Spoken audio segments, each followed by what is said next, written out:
Welcome to Wildlife Rehabilitation from Rescue to Release, a podcast dedicated to licensed wildlife rehabilitators and the veterinarians who support them. I'm your host, Gail Buell.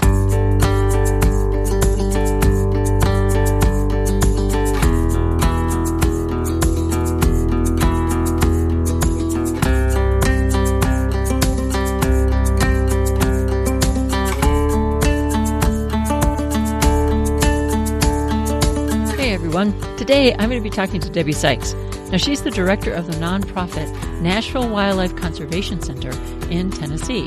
Now, this facility does rehabilitation plus education and education programming. But she really focuses on, and one of her favorite animals is the box turtle, and that's what we're going to be talking about today. We're going to talk about natural history, care, injuries she sees, things like that. So let's get into it. So, Debbie, I have to ask, how did you get interested in box turtles? Well, I guess I became an official wildlife rehabilitator in 2012. And when we first started, there wasn't, I remember maybe 5 eastern box turtles at a time. Granted, I'm not sure if it was because we lost a lot in care, just because we simply didn't know a whole lot, or if truly we weren't seeing a whole lot, because back then Nashville looked completely different. Not nearly as much building, as I'm sure it's the same there. But throughout the years, we got more and more eastern box turtles in. I worked at a pretty large center. At one point, we saw over 3,000 animals a year. And box turtles were considered our, quote unquote, easy animals. We kept them in an aquatic room. They got care, kind of quick care, food, water, those types of things. And at the same time, I had started a wildlife education outreach center. And at that point, I remember just going in and seeing, we had, I think, 25 box turtles. And I took a step back and thought, how are we actually meeting these guys' needs? We had an okay success rate, but they kind of sat in tubs. They didn't get a whole lot of care. And they did seem pretty stressed out. Sometimes we'd come in, they'd be upside down, those types of things. And so what we decided to do with Nashville Wildlife Conservation is start a turtle hospital, focusing on, just specializing in one specific species, getting to know it, doing a deep dive with field research, with regular research in the vet clinic, natural history, all those types of things, and just grew to really love and specialize in these guys. Wow. And the fact that you stepped back and said, maybe we can do more for this particular species. Now, you're talking about eastern box turtles. Are there other types of box turtles in Tennessee? Do you know? Yes, there are. So we pretty much just have turtles. That's going to be our pond turtles. So things like cooters, things like sliders. So red-eared sliders are the big thing that people think of, snapping turtles, those types of things. But really, we try to hone in and specialize in our box turtles, those terrapins. So, and again, it's mostly eastern box turtles is what we're talking about today. Correct. Awesome. Only eastern box turtles. Only eastern box turtles. I know nothing about anything else. Well, and I don't know anything really about eastern box turtles, so this is going to be so fun for me too today. So we are talking about eastern box turtles. So talk about. I like to get down to the basic stuff right away. It's like natural history. Let's talk about some natural history with box turtles. There are a lot of different kinds. I'll start out by saying that. Fun story. Even up until this day, Gail kept asking me to talk about tortoises and help with tortoises. I did. I am so sorry. That was like. Oh, I think it's hilarious. I love it. It's like not a tortoise, Gail. I can't really help you with tortoises at all, but if you're talking box turtles, for sure. These are terrapins again. So really what we're looking at are just guys that can close up. They have a little hinge on the plastron, that bottom part of their shell. They can close it up and box up, so to speak. So hence the name box turtle. So we have a lot of different kinds. There are our Carolina ones, and those are the ones that the eastern box turtles fit into. So terrapin, Carolina. They are, in Tennessee, that's our state reptile. we are pretty excited about them here. They tend to like the humid environment. These guys can live for in the wild 20 to 30 years, but we do have an Wow. education box turtle that is 65. So they can certainly live a lot longer. Wow. Okay, how do you know he's 65? He was at the 1960 World Fair, What? and Did he come with pictures? What? How do you know that? I know that just he was confiscated. So there was a lady that kept him as a pet, and when she passed away, her children ended up bringing him to the center as a Okay. relinquishment because it's in Tennessee, it's illegal to have eastern box turtles as pets. Okay. Okay. So just from the stories that they told us, we gathered, and I mean he is old looking too, but it's pretty exciting to be able to bring him out, show people. I mean, he looks good too. He looks like a young, sexy 30-year-old. You would never know. He's just as active. Okay. But they're born pretty tiny, the size of a raspberry. They tend, Wow. I know Wow. they're Look so at this cute. picture. Oh my gosh, how cute. And can they fold up their little plastron right away? Not right away. Okay. Usually I would say, and then this is just from my experience, right? We're getting them across the gamut in wildlife rehabilitation centers are specifically. We'll get them smaller, but generally around 2 is when I see them be able to start to really close up that shell. Okay. So they do, 2 years old yes, or they two do days. have Okay. 2 years, sorry. Okay. Okay. And they do have a pretty high mortality rate for that first year. And I don't know that this is research. I think this is more anecdotal, but if they can survive that first year, they have something like a 90% success rate of making it to adulthood. So that first Okay. year is really rough. Okay. How many eggs do they lay then? The eastern box turtles, 3 to 4 usually. Wow, that's it? Yeah, I know. So easy. Wow. Better than Wow. our red-eared sliders or even our snapping turtles at, 40, I think was the most that I pulled from a snapping turtle. So a lot less. Mm-hmm. Wow. And so when do you said first year life is really tough. Mhm. When they reach sexual maturity, then it's a lot easier on them, or they have a higher survival rate, not easier on them. How old are they when they're considered an adult?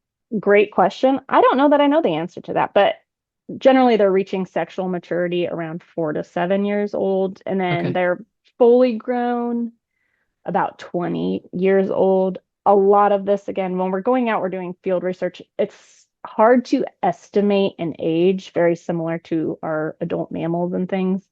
We Okay. can look at and count annuli on their shells or kind of rings around one particular area of the shell and make a very general estimate.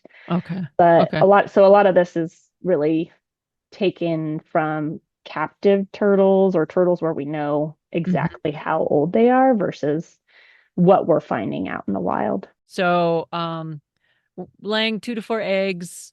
We'll get more into egg laying here in a minute, I think. But what does their habitat look like? Yeah. So kind of a traditional day in the life of an eastern box turtle. We know this just from we have an amazing intern named Jacob who turned into our research coordinator.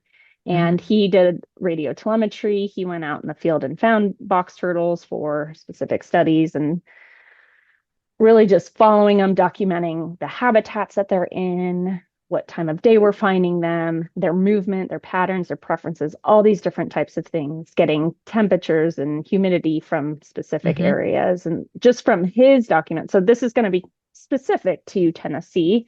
However, we're gathering data from all over the US. Traditionally, people think ectothermic, so they love the sun, but Right. realistically, they're only coming out into the sun early in the morning, late into the afternoon. And the reason for that, I mean, your ectothermic is 100 degrees with 100% humidity here in Nashville in the summertime. You're hot. So you don't want to be Right. more hot. The reason I Hmm. bring that up is I do think, when we first were looking at bringing our box turtles outside that were in care, we were doing it 10, 11 a.m. and they were getting really stressed out, which Mm-hmm. makes sense because 10, 11 a.m. they're hunkered down underneath leaves and things like that. This is also why we get a lot of lawnmower hits, is because they're coming out early. People are mowing their lawn early and late to get out of the summer heat. Mm-hmm. And then they tend to go back to the same places over and over again. We call them forms, and they're kind of little areas in the ground that they create. And they just hunker down into those little forms, those little spots every day. We found them multiple times in the same places. Of Mm-hmm. course, they move around to find food and things like that. But if they have a spot they really like where there's a lot of blackberries or certain types of snails, things like that, they'll return to that same place. And they're often Okay. using the same paths too. So kind of like deer paths is what I think about, Mm-hmm. where you can see that they've traveled the same area. Sometimes we'll see that with our eastern box turtles as well, Wow. which is really cute. So we were finding them a lot early morning in the grass, but mostly in the leaves, in mud, in high grasses, in water, especially when it gets hot. Mm-hmm. And they were generally using just a variety. The healthier ones were using a variety of different microhabitats. Okay. So the successful ones, so to speak, they just had a higher diversity of their preferences. So I thought that was a little bit interesting. That's really interesting. And so there's not like, oh, they have to have 50% of their habitat being grassland and 5% being some type of water feature and X amount being small bushes with blackberries or something. So you didn't find any of that? It really depended on where they were, right? So you have like more of the forest dwellers. Sometimes they're on the edge habitats. Mm-hmm. Sometimes they're near ponds and so I do think weather and those types of things affected, a quarter of the time they might be in mud because the majority of that habitat is mud. Okay. But yeah, I mean it was buried across, we followed I think five different eastern box turtles. It was varied between all of them. Okay, so now I'm an adult eastern box turtle. I'm a female. I'm gravid. I'm gonna go lay my eggs. How do I lay eggs, especially like we were talking Tennessee, compared to Minnesota, which, half the year is very, very, very cold. How often do they lay eggs? Is it once a year? Is it twice a year? Maybe more? And what kinds of soil are they looking for to lay their eggs? So that's a good question. The thing that I thought was really interesting, I used to think it was one specific time of year, but I've noticed our weather patterns have changed a lot in Tennessee over the past, you know, 10 years, as I'm sure yours has as well. Mm-hmm. Our summers used to be very, very wet. Like it would rain at least 2 of the 7 days out of the Mm-hmm. week. Mm-hmm. And that started to change quite drastically. So now we'll go almost 2 weeks or longer without any rain. And that Mm-hmm. creates really dry soil. So I remember I think it was almost a month we had no rain. And for Mm-hmm. us, again, that's pretty significant. So one day it just downpoured, and my husband and I went out for a walk right afterwards. We probably within half of a mile radius saw five or six female eastern box turtles going out and digging up some sand or not sand, but Right. dirt and laying a bunch of eggs. Wow. About how deep did they go? They can't go that deep. They're not Yeah, that. just as deep as their back legs, right? Okay. So yeah, Okay. they're digging that up and then pushing those things out. We do get, unfortunately, a lot of eastern box turtles that lose a limb while they're laying eggs to predators. So people will find them. Maybe their dog attacks them and gets a leg. But Oh, but you mean um, before they kind of close up into their nice little box? yeah, because they're laying eggs and they can't box up very And they well. can't. Oh, So sad. it is very sad. It is very sad. And So, generally, those eggs, it takes about 2 months after they're being okay. laid for them to hatch. And so if it's, let's say, late summer, they're coming out early fall. And Hmm. sometimes those eggs will just sit through brumation, or not eggs, but the babies will hatch, stay underground, and then Oh, they'll they'll. brumate for the Hmm. wintertime then. Okay. And then come out in the spring. Hmm. Okay. And like other um turtles and everything, the sex is determined by soil temperature? Or do you That's, know? yeah, yeah, Yeah. that's the best we know. I honestly, for the life of me, cannot remember if it's the higher temp are males or females. I think it's females, but you can't quote me on that either. But you know what? I might go look that up and make sure it's in the show notes. How's that? I love that idea. That is a great idea. Yep, we can do that. We can do that. Okay. So what do they eat? Babies are females at higher temperatures. Sorry about that. I just looked it up myself. Oh, you just looked it up. So look at that. Look at that. So females, warmer temperatures. Yes. Perfect. Okay. Okay, so Okay. as far as what they eat, so I'm my Eastern box turtle enjoying my day. They tend to do, you know, uh, they are omnivores, so they're eating both meat and vegetation. Okay. It really is seasonal availability, especially here, right? We're having blackberry season in July. They love blackberries. They love cherries from the cherry trees we have in here. Hmm. They're eating some leaves, a lot of fungus, especially in the fall, but Huh. they their kind of big purpose in nature is seed dispersal. Okay. So a lot of the things that they eat, think blackberries and jack in the pulpit, it has to go through their digestive system. They have to poop it out in order for these plants to actually um, become, oh my gosh, I can't think of the word, become alive, so to speak. Right. Right. That's part of the Germinate. There we process. go. Germinate. Yeah, Germinate. that's Yes. part of the process. So, Hmm. okay. So That's as far as okay. plants, that's majority. As far as the meat of it all, snails is a big portion, and we see that in captivity. These guys love snails, which makes sense. They have a pretty high calcium to phosphorus need. So they need, traditionally we always thought like 2 parts calcium to 1 part phosphorus. But for Right. these guys, it's really 4 parts calcium to 1 part phosphorus. So Wow. chances are they're probably getting it from snails and things like that. Okay. But also eating beetles.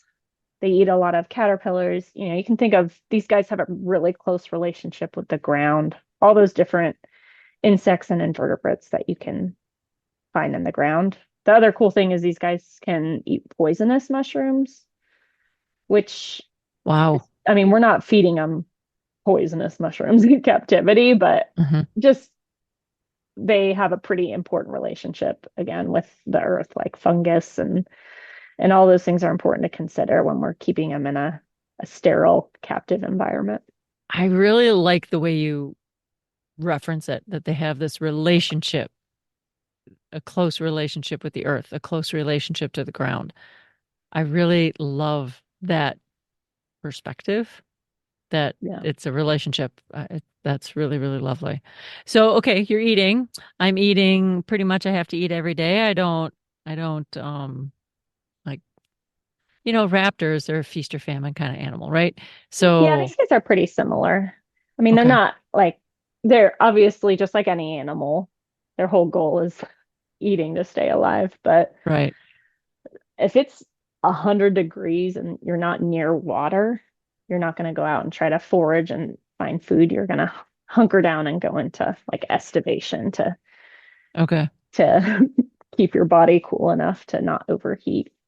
Okay. So what's estivation? What's the Ooh, definition of estivation? yes. So estivation, brumation, those are going to be kind of similar but opposite terms. So brumation is when they are more or less hibernating through winter, so going into this dormancy during a really cold period. Hmm. Estivation is prolonged torpor or dormancy during a hot or really dry period. Okay. When they brumate, do they bury themselves? You know how like Mhm. pond turtles will go underneath the water and bury themselves in the mud often? What do box turtles do? So these guys really depend on leaves and dried grass to create a nice insulated layer. Mm-hmm. And so they'll dig underneath the ground. They'll, especially underneath leaves. And we saw this for these turtles that we were tracking. They at some point they'd go underneath the ground. They'd just stay there. Sometimes if it got warm enough to where the soil got to be 50 degrees, they'd come up and maybe move to a separate area. But either way, they were digging down relatively deep. Mm-hmm. And I did an experiment once where I looked at the temperature on top of the leaves versus underneath the leaves. And I think there was a 20-degree difference. It was, I think, Wow. 7 degrees on top of the leaves. Underneath the leaves, it was 29 or something like that. So that's more than a 20-degree difference. And on top of it, the leaves underneath, underneath the leaves were dry. Okay. So whereas it had snowed and rained and all those things, it keeps them dry, it keeps them warm. And so again, just really emphasizing the fact that they have that close relationship with the ground. Right. Right. Okay. Excellent. And in Nashville, about how long do they brumate? Or It, Nashville or Tennessee, I should yeah, say. it really does depend. So it doesn't get too cold here until November, so early November. And then they're coming out as soon as that soil temperature hits 50 degrees. And that's pretty much universal because we'd be at different habitats. Mm-hmm. And one turtle might get up a couple days before another turtle because the Okay. soil was still cooler in that area. So I thought that was Okay. kind of interesting. That's really Whenever we interesting. go to release them, if it's a wildlife rehabilitation situation. So they were injured, they were sick. Now they're better. It's time to release them. We do want to make sure they have at least 2 weeks of temperature where the low is above 55 degrees. Okay. And that's because of that, their ectotherms. Right. And so their metabolism, all of that really is dependent on the weather. Once it starts to get down to 55, their digestion really slows down. Lower than that, then we're looking at ileus, or just the gut just stops moving. Okay. And so you Okay. don't want to feed them, they're eating, and then you put them out. They haven't digested everything, and then stuff just rots in their gut. Right. It just gets too cold for them to do Yeah. anything. Okay. Yeah. Let's talk about this study that you guys embarked on. I want to know more. So why did you decide, and what was the study? What was the goals of the study? Let's start there. Yeah. So that's a great question.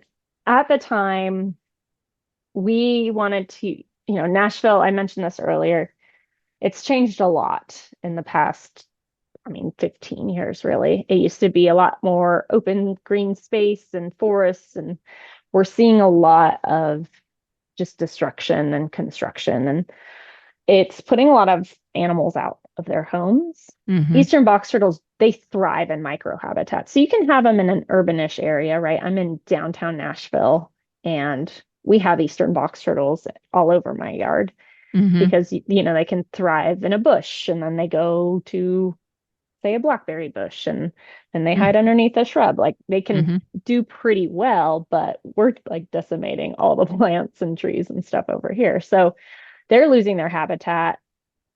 Their species is already declining.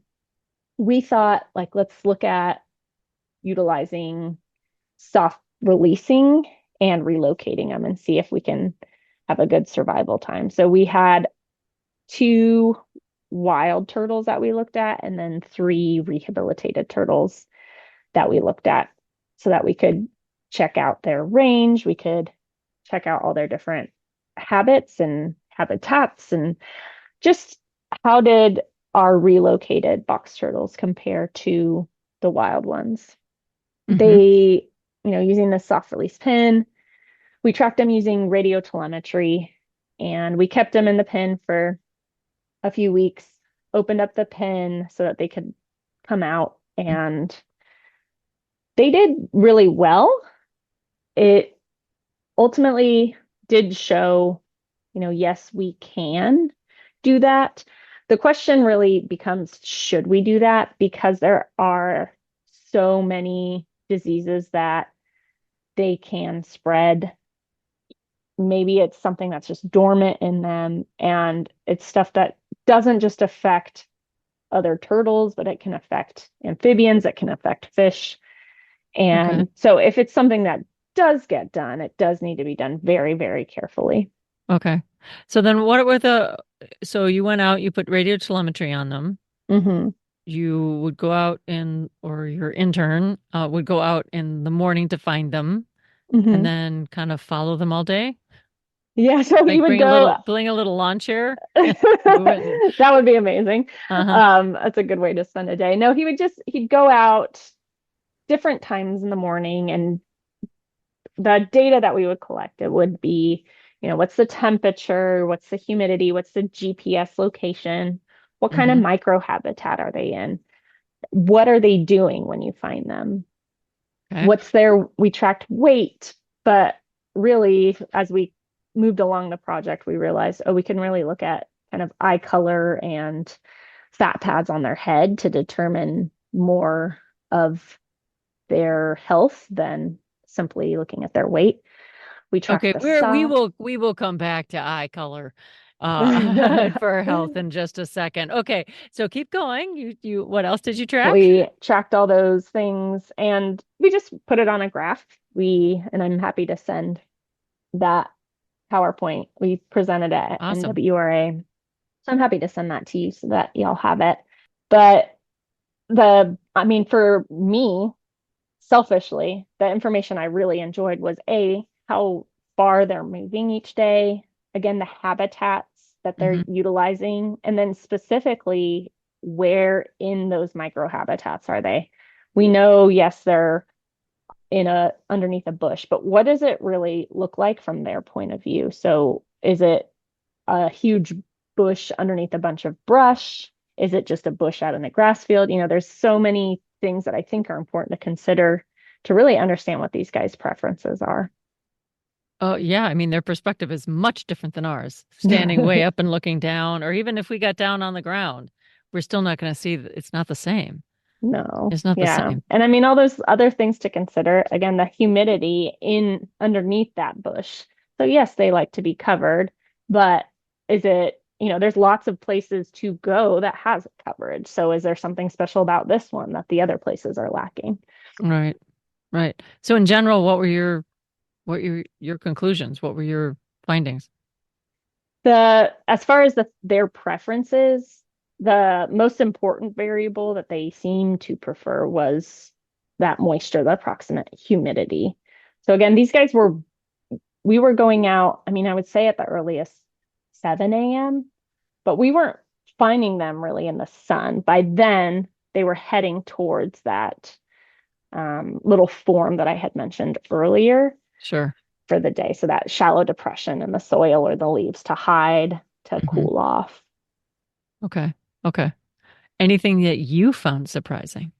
Just honestly, the amount of information that I gathered. I mean, I would go out with Jacob. I think I probably went out 4 times. That wonderful, wonderful man was out very often, daily at some points, or at least twice a week. Hmm. And just Okay. seeing how, again, they utilize their environment, how many variables there were, their preferences, all of those. I think, again, I was under the impression that these were more simple creatures, but realistically, they're way more complex than we give them credit for.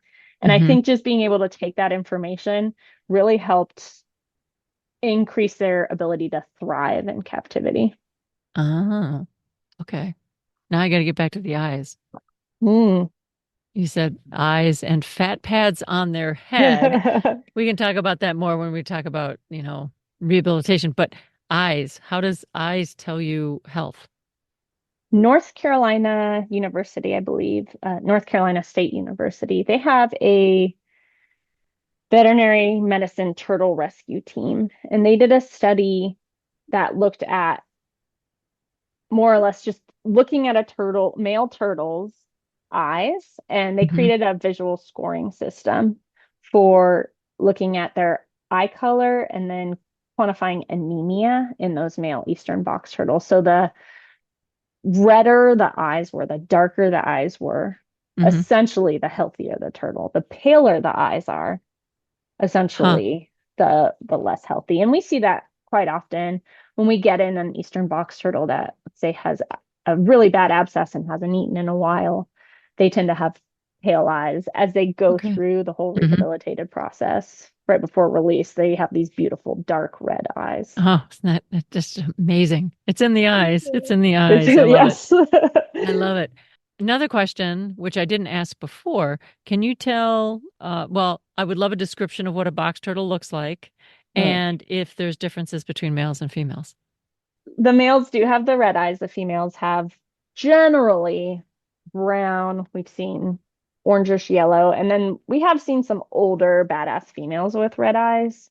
So red eyes doesn't necessarily always mean male. Okay. The males have, if you have your carapace, which is the top part of the shell. Then you have the plastron, which is the bottom part of the shell. And on the plastron, males kind of have it inverted a little bit, which makes sense because they need to be able to mount the female, and they're mounting them on that carapace. And so needs there's to a little fit. Yes. Needs to fit. So they're designed perfectly for that. Okay. And so that's, those are kind of the main ways that we're telling the difference. The females, to me, they tend to be more like, they have more of a voluptuous carapace. And I don't know if it's to fit all those eggs in or what, but that is another way that we usually tell the difference. So those are the main things that at least our center is looking at to determine. Okay. What color are they? It depends. So we've had ones that are gorgeous yellow. We've had ones that are way more camouflaged. Just like every kind of animal is an individual. These guys, no two shells are alike, so they all have different patterns. And it is interesting to see they're pretty well camouflaged for their specific environment. So if we get them in a grassland, their shell might look a little bit different than those that we get that are more in the forest or ones that are surrounded more by leaves, those types of things. That's not a hard and fast rule. It's just something anecdotal that I've noticed, at least from where we're getting our eastern box turtles in the hospital. But it's not like a chameleon or anything like that they're in this certain habitat, so their shell color changes. Oh, that would be cool. But wouldn't that be cool? Wouldn't yes, that be cool? I didn't think so, but I thought I'd just double check that. Just in case. I mean, it is cool because when they do have shell fractures and they start to heal, so let's say it's a lawnmower and a huge chunk came out of the shell, as they start to heal, their skin kind of keratinizes and it goes back to that original pattern for the most part. There's always some exceptions, but it's really cool to see that, even though they are not necessarily getting that shell back, there is some component of that pattern that comes back. Wow, that is really cool. Really cool. They're amazing. I want to thank Debbie Sykes for a fantastic conversation today about box turtles. I know I learned a lot. Here in Minnesota, we get a lot of pond turtles and river turtles and things like that, but we really have very few box-type turtles or terrestrial tortoises. Anyway, it was just an interesting conversation, and thanks so much, Debbie. Really appreciate it. Wildlife Rehabilitation from Rescue to Release is a production of Partners for Wildlife, working hand in hand with wildlife rehabilitators and the veterinarians to support them to improve the welfare of orphaned, ill, and injured wildlife. Our executive producer is me, Gail Buell. I'm the Partnership Coordinator for Partners for Wildlife with the Raptor Center at the University of Minnesota College of Veterinary Medicine. Our producer is Reese Rosato. To learn more about the Raptor Center and Partners for Wildlife, visit the Raptor Center at umn.edu.